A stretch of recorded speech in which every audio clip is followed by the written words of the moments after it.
그 딸을 시집 보내는 부모님의 마음이 안타까웠던 거죠. 화전민의 삶이란 그런 삶이었다고 보면 될 것 같아요. 이어지기 어려운 사랑 이야기에서 보통 야반도주를 하잖아요. 그렇죠. 네. 옷 벗을 생각까지 하세요 라고 엄포를 놓고 가셨다는 거예요. 안녕하세요. 볼빨간 주무관입니다. 안녕하세요. 길데리센입니다. 오늘은 길데르스의 옛날 옛적의 두 번째 시간 화전에 대해서 얘기하는 시간을 준비했습니다. 70년대까지도 화전을 하셨던 분들이 있다고 선생님께 화전에 대해서 얘기 들어볼게요. 1월 첫째 주였던 것 같은데 주말에 과장님이 연락을 하셔가지고 새해 첫 주말부터 출근을 해야 되는구나 이러면서 나와서 일을 하고 있는데 신부급에 산불이 났으니까 남자 직원들은 불 끄러 나와라 딱 갔는데 많이 나와 있더라고요. 그래서 저도 줄 서 있다 보니까 딱 제 앞에서 끊긴 거예요. 집에 갔던 기억이 있는데 요즘 산불 보면은 사람이 실수해서 흡연을 했다거나 논에서 불을 피웠는데 산으로 번진다거나 이런 식의 인재잖아요. 산불이 대부분이. 과거에도 산불이 있었을 텐데 그때는 또 어땠을지. 산불 원인이 조금씩 바뀌었다고 생각을 해요. 요즘의 산불은 정말로 실수를 했거나 너무 부주의해서 네. 났을 거라고 보는데 옛날에는 산불에 대해서 그렇게 걱정을 많이 안 했던 것 같은 느낌이에요. 이제 그걸 우리는 화전이라고 부르죠. 불화자에 밭전자에 불을 내서 밭을 만드는 일이에요. 산불의 그 양도 지금처럼 그렇게 많지 않았어요. 어렸을 때만 해도 산에 나무가 지금처럼 많지 않았거든요. 이제 산이 푸르게 돼 있어서 이제 산불이 나면 퍼지는 그런 그렇죠. 상황인데 예전엔 산에 나무가 자체가 없었으니까 그렇죠. 산불을 오히려 걱정할 일이 없었다. 예. 화전에 산다는 얘기는 1년에 밥 한 그릇 먹을까 말까 쌀밥을 그만큼 어려운 삶을 살 수밖에 없었거든요. 저도 사실은 어렸을 때 우리 이모님이 사시다가 어려워서 화전을 가서 하셨던 분이 계셨어요. 딸을 시집 보내는 일에 눈물바다예요. 쌀 한 가마니를 못 먹이고 그 딸을 시집 보내는 부모님의 마음이 안타까웠던 거죠. 화전민의 삶이란 그런 삶이었다고 보면 될 것 같아요. 우리나라에서는 어떤 이유로 이렇게 화전이 시작이 됐을지. 제가 이제 학술적인 이야기는 아니겠지만은 굉장히 오래됐을 거라고 보고요. 우리는 독립운동을 하면서는 사실은 핍박받는 도망가는 사람들이 많았잖아요. 동학농민 사건 같은 경우에도 이제 거기에 맞서서 항쟁이 일어날 수밖에 없었는데 그 관에서 그 사람들을 죽이니까 이 사람들은 산으로밖에 도망갈 수가 없었겠죠. 뭐 이런 원인들이 있었을 거고. 어떻게 보면 갑의 횡포 때문에 이제 백성들이 화전을 시작하게 됐다는 말씀을 해주신 거네요. 우리 로맨스 사건도 잠깐만 산으로 들어갈 수 있는 어떤 원인이 될 텐데 박경리 씨의 토지에 보면은 네. 길상이가 이제 주인 아씨를 로맨스가 걸려서 그 무서운 채취수의 압박을 받으면서 산으로 도망가서 살게 되죠. 살기가 너무 어려운 사람들은 산으로 들어갈 수밖에 없었을 것 같아요.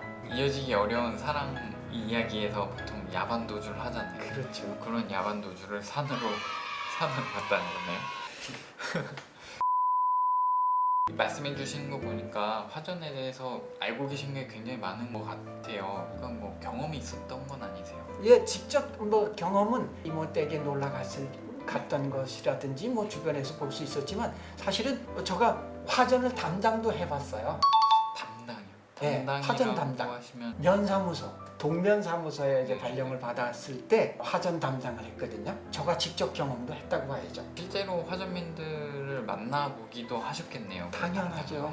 힘들게 사시는 분들이고 실제로 봤을 때는 어떠셨어요? 살면서 적응을 참 잘하는 부류인데 이게 어려서부터 이렇게 사는 거다라고 생각하면 옛날부터 살아왔었던 사는 방법이라고 생각할 수 있고요. 정말로 면서기를 할 때 제일 그 어려웠을 때 사건은 재목용 금지였어요. 재모경이라고 하면 다시 심으면 안 된다 뭐 이런 그렇죠. 뜻인가요? 농작물을 다시 심는 일을 재목용이라고 그랬는데 저가 담당했을 때는 이미 대충 정리가 됐었어요.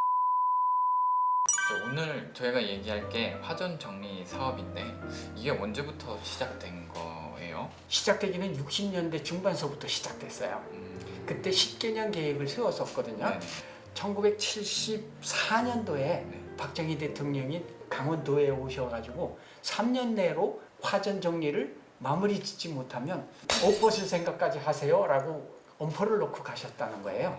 74년부터 대대적으로 예. 진행을 했던 그렇죠. 거죠. 그러다 보니까 이제 주민들하고 마찰이 많이 생길 수밖에 없죠. 그러나 이제 그 사실은 인센티브를 많이 줬어요. 화전민에게 이주를 할 경우에 이주할 경우에 아. 나가는 분들에게 사실은 많은 돈을 줬어요. 그때 뭐 200만 원이라는 이야기까지 있었거든요. 나갈 때 첫 봉급이 10,000원이었어요.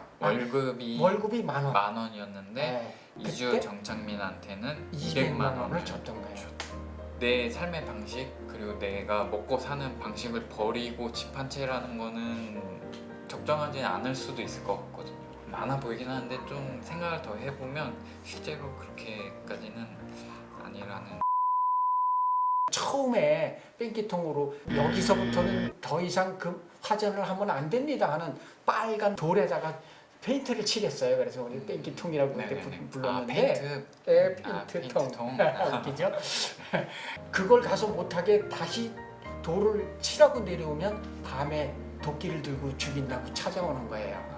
내가 살던 게 그냥 내가 살던 방식을 한순간에 바꿔버리라고 강요를 받는 거니까. 여하튼 그런 가슴 아픈 사건들을 겪었던 것이 우리 화전사업 아닐까 싶어요.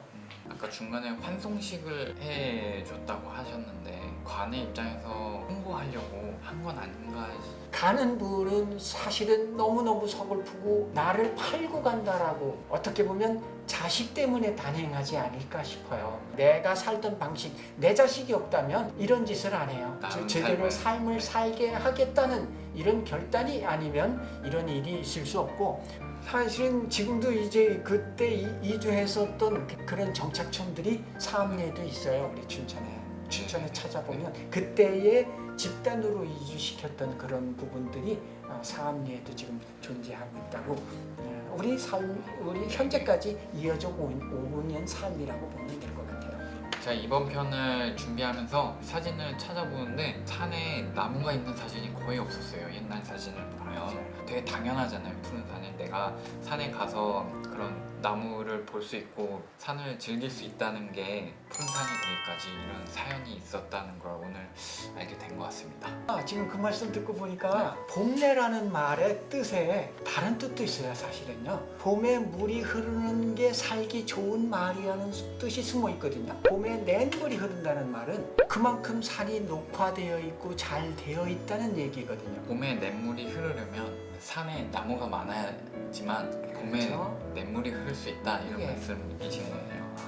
춘천하면 산과 호수잖아요. 춘천의 상징이 산과 호수인데 적절하게 연결이 되네요. 네. 이렇게 이제 70년대부터 우리가 지금 보고 있는 산이 어떻게 푸르게 되었는지 이야기를 들었는데, 우리가 춘천이 분지여서 이렇게 옆을 돌아다 보면 다 푸른 산들이 보이거든요. 지금은 안 그래도 1억 그루 나무 심기를 이제 추진할 건데 산뿐만 아니라 우리가 생활하는 춘천 시내 안에서 또 나무를 많이 볼 수 있는 푸른 춘천이 됐으면 좋겠습니다. 오늘 이야기 잘 들었습니다. 선생님 감사합니다. 예, 재밌었습니다.